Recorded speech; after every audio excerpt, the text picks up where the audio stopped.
Olá, eu quero saudá-lo em nome daquele que é poderoso para fazer, além de tudo que pedimos ou pensamos, conforme o seu poder que opera em nós. A ele seja a glória na Igreja e em Cristo Jesus, por todas as gerações, para todo sempre. Amém. Nós estamos tratando de assuntos sérios esta semana. Estamos falando de heresias. Heresias que minam a igreja, que destroem a igreja. O apóstolo Paulo não está preocupado com a destruição da igreja a partir de perseguição. Ele, ao escrever essa carta, está preso em Roma, prisão registrada no capítulo 28 de Atos. No entanto, Paulo apenas diz: lembrem das minhas algemas, orem por mim. Mas ele não está preocupado com perseguições do Império Romano.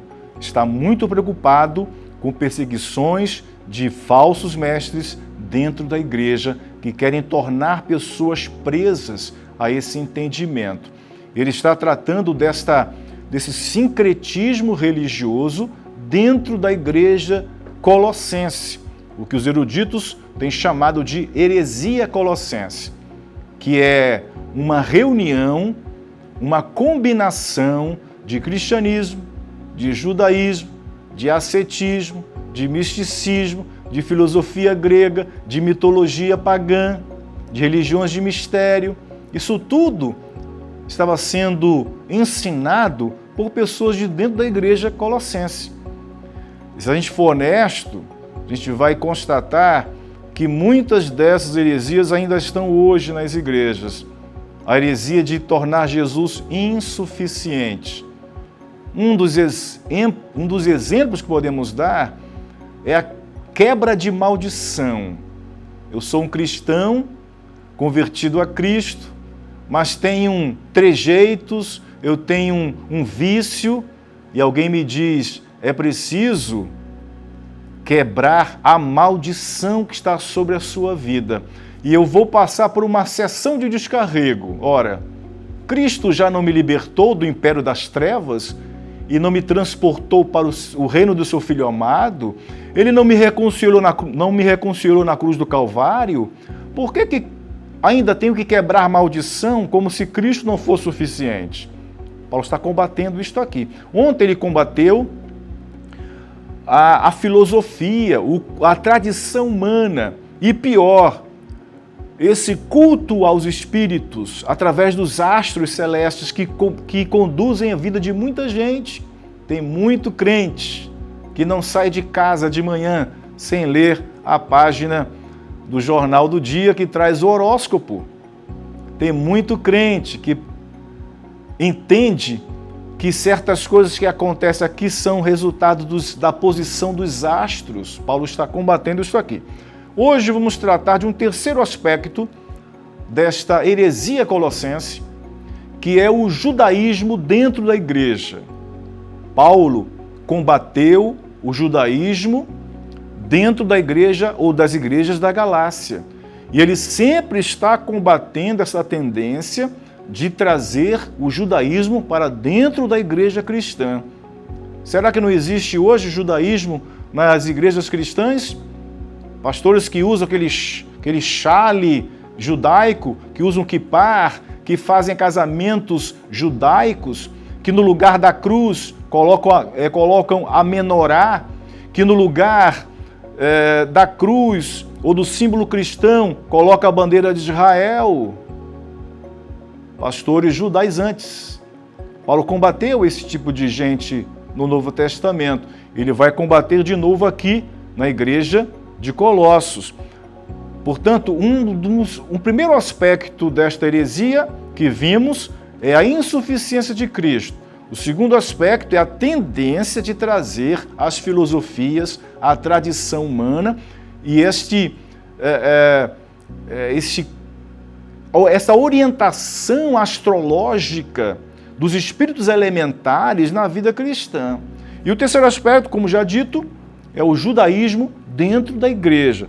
Nós vamos ler o capítulo 2, a partir do versículo 11, até o 13, e você vai perceber que Paulo combate esta tendência, inclusive atual, de trazer o judaísmo para dentro da igreja cristã. Colossenses 2, 11, Paulo diz, nele quem? Em Cristo. Nele também fostes circuncidados, com a circuncisão que não é feita por mãos humanas, o despojar da carne pecaminosa, isto é, a circuncisão de Cristo. Sepultados com ele no batismo, com quem também fostes ressuscitados pela fé no poder de Deus, que o ressuscitou dentre os mortos. E a vós, quando ainda estáveis mortos nos vossos pecados e na incircuncisão da vossa carne, Deus vos deu vida juntamente com ele, perdoando todos os nossos pecados. Paulo vai para o versículo 16, quero ir com você, e Paulo diz o seguinte, assim, ninguém vos julgue pelo comer, ou pelo beber, ou por causa de dias de festa, ou de lua nova, ou de sábado. 17. Os quais são sombras das coisas que haveriam de vir, mas a realidade é Cristo, ou o corpo de Cristo, que é o mesmo Cristo. Você está percebendo que havia uma tendência na igreja de resgatar, de trazer o judaísmo como participante do evangelho, da vida da igreja, e ele fala de circuncisão e de incircuncisão. O que quer dizer isso? Inclusive aqui, uma pessoa circuncidada, espiritual ou fisicamente, ela pertence ao povo de Deus. No Antigo Testamento pertencia, ainda pertence, mas não é mais a circuncisão física, ela é espiritual. O incircunciso era o pagão, era o ímpio, aquele que não pertencia, portanto, ao povo de Deus. Então, ser circunciso é pertencer ao povo de Deus. Ser incircunciso é não pertencer ao povo de Deus. Paulo está dizendo aqui que um cristão, ele já é circuncidado. Ele não precisa retirar a carne do prepúcio, do órgão masculino. Ele não precisa fazer isso, isto é, não precisa se tornar um judeu para ser um cristão. Isso ele combateu na carta aos Gálatas, combateu na carta aos Romanos, vai voltar a combater isto aqui. Paulo diz, em Cristo, nele, 2:11, Colossenses 2:11, nele também fostes circuncidados. Ora, Paulo está dizendo agora que a circuncisão não é mais material, física, ela é espiritual. Nele, em Cristo, fostes circuncidados, isto é, foste passado na conversão. Quando a pessoa é alcançada pela graça de Cristo, o próprio Cristo espiritualmente a circuncida, isto é, ao transformar a vida dela, ela entra para o povo de Deus, nele também fostes circuncidados com a circuncisão que não é feita por mãos humanas. Paulo está combatendo aqui o terceiro aspecto desta heresia, que era circuncidar os cristãos gentios. Como eu disse ainda há pouco, é o que está faltando para algumas igrejas de hoje. Aqueles pastores já usam quipar, eles já usam mantos da tradição judaica, já fazem casamentos judaicos, eles já usam a menorá e a bandeira de Israel, já fazem turismo religioso e se rebatizam no Rio Jordão, crentes antigos das igrejas, que estão se batizando porque é o Rio Jordão. Paulo está dizendo aqui, olha, isso nada é necessário, porque quando nós nos tornamos Cristo, ou fomos tornados cristãos pela obra de Cristo, nele também fostes circuncidados com a circuncisão que não é feita por mãos humanas. Como eu disse, é o que está faltando nas igrejas cristãs. a liderança começar a circuncidar o povo. É o que está faltando. Paulo diz, vocês entraram para o povo de Deus não pela circuncisão da tradição judaica, mas em Cristo. Nele também fostes circuncidados com a circuncisão que não é feita por mãos humanas, o despojar da carne pecaminosa, isto é, a circuncisão de Cristo. Quando ele me alcança, nós já vimos isso, ele me perdoa, ele nos perdoa, ele nos circuncida espiritualmente, não por mãos humanas, esse corpo do pecado é perdoado, é retirado, que Paulo diz, isto é, a circuncisão de Cristo.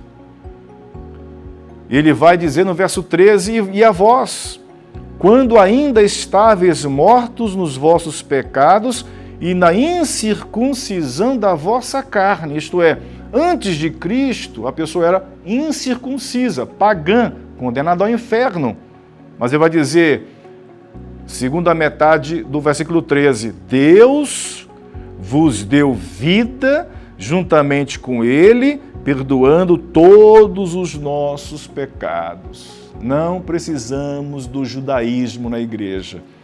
Ele vai terminar dizendo algo muito mais claro e direto no versículo 16 do capítulo 2, assim, isto é, concluindo este pensamento, diante do exposto, ninguém vos julgue pelo comer ou pelo beber, isto é, estavam sendo obrigados os cristãos gentios a cumprir a dieta judaica, a não comer bacon, a seguir a dieta que foi abolida por Cristo. O Evangelho de Marcos diz que Cristo tornou puro todos os alimentos.